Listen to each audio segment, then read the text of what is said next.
And here now to respond on behalf of the Trump administration is Peter Navarro, White House National Trade Council Director. And Peter, we're going to double tag you here. Melissa and I are both going to take a crack at questioning you on this.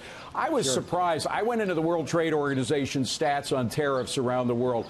The Europeans have tens of thousands of tariffs on U.S. products. So it's not as though, you know, we're loading on something that they don't have against us. On the other hand, people say we're close to full employment in the United States. We've got record growth going on here. We don't want to upset the apple cart now with these tariffs. How do you respond to that? As maybe necessary as some of these tariffs are, we're going great guns and you guys are slowing it down with this. Well, David, certainly you're right that this country has the lowest tariffs and non-tariff barriers in the world, and countries and continents are taking advantage of us. Europe, for example, when we try to sell them a car, it's a tariff of 10% plus a 19% value-added tax. In Germany, 29% against what we have, 2.5%, maybe a 5 to 10% sales tax. That's not fair. But this particular action on steel and aluminum is not about unfair trade practices. It's about national security. As President Trump has said, and he's absolutely correct on this, without an aluminum steel industry, we don't have a country. So all that we're trying to do here with the 232 tariffs is to provide our domestic industries an opportunity to earn a decent rate of return and to invest in this country. And guess what? We've seen that already. Tomorrow, there'll be a groundbreaking, for example, in Ashland, Kentucky, on a new aluminum rolling mill. Okay. What's great about that? Hang on, this is a beautiful thing because Appalachia is really the heart of some of the poorest parts of this country. They're going to create new jobs that start at $65,000 a year. Peter, I hear you, and that is a good thing. I don't want to run out of time, though. I want to address what Kevin Brady said when he said that if you're trying to deal with unfair steel and aluminum, it's really about China, not about these countries. Is it that China dumps steel into our country through Canada and Mexico, or are you targeting the wrong spot?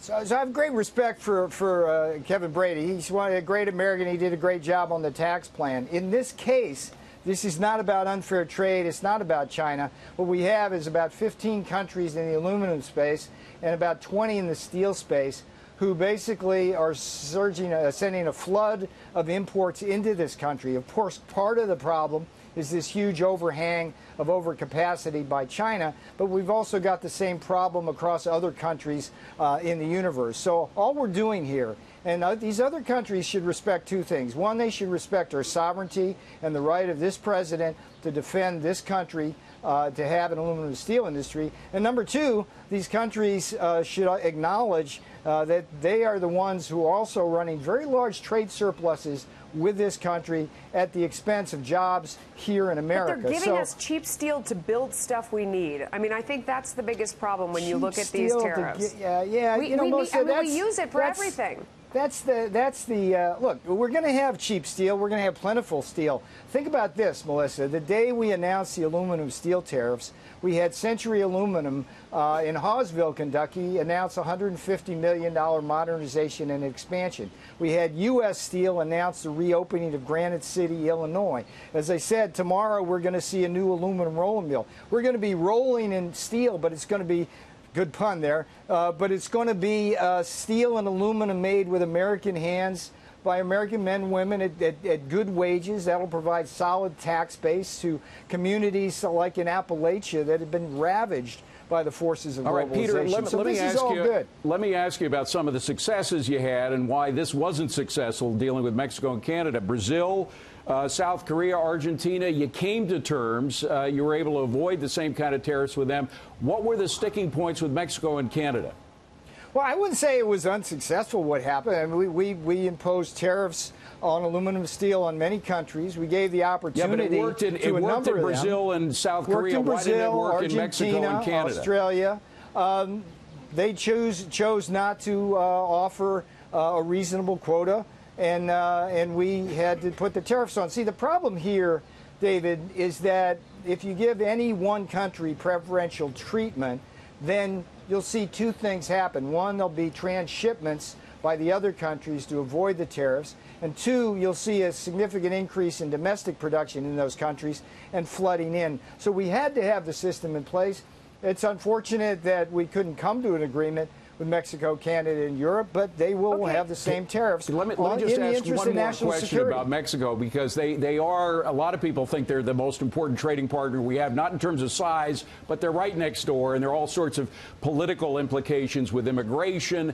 They've got a leftist guy who's probably going to win the presidency. This kind of plays into his rhetoric. Are you concerned about unintended consequences of this kind of playing into political instability on our southern border? Look, the consequences of this are that we're going to have more steel and aluminum made with American hands. We're going to have more investment here in America, and our partners around the world that we trade with are going to understand that this president, President Donald J. Trump, is going to make sure we have fair and reciprocal trade that defends this country and the national interest. That's all we're trying to do here. The price of all those things that you're talking about is going to go up by definition. And that's going to eat into the tax cuts that you guys just created. Well, not by definition, because what happens, what you'll see here, Melissa, is these new plants come online in the United States. You'll see plenty of aluminum steel around. It'll just be made by American hands. That's the difference. And by the way, this economy under President Trump is doing amazing. I mean, we've got the highest consumer confidence. We wouldn't want to see it slowing down at all. I mean, we are all for a booming economy. The tariffs have been in place. Look, we've had tariffs in place since January. Solar, dishwasher, steel, aluminum. The econom's going great. I don't buy a lot of solar panels myself, but let me ask you. Shame on you. Shame on you. All right, let me recover here for a second. That was pretty funny. What could they offer in exchange that would take the tariffs off? I mean, is it about lowering tariffs on our steel going back in, or what would be, what's the trade you're looking for there? So that's a great question, and deep in the weeds in economics, the only difference between a tariff and a quota is with a tariff, the United States gets the money. With a quota, the foreign producers get the money. So that's what was in it for them, and South Korea saw the virtue of that. Argentina saw the virtue of that. We weren't able to reach any kind of accommodation with Europe, Canada, or Mexico, but that's okay. We needed to do what we needed to do for national security purposes. And there are allies yesterday, there are allies tomorrow, there are allies today. But this president needs to do what we have to do to defend this country and to make American steel and American aluminum with American hands. Hey, Peter Navarro, thank you very much for taking the time. By the way, as soon as you come up with an invention of solar panels for apartments in Manhattan, we're in with you. Melissa, there are these like New York tax credits for solar. I mean, I know the LEED certified buildings. The problem is nothing works in those buildings. So well, another made time. for a Another time. Yeah, there you go. Have it run your lava lamp. There you go. Good to see you, Peter. Thank you very much. Appreciate it.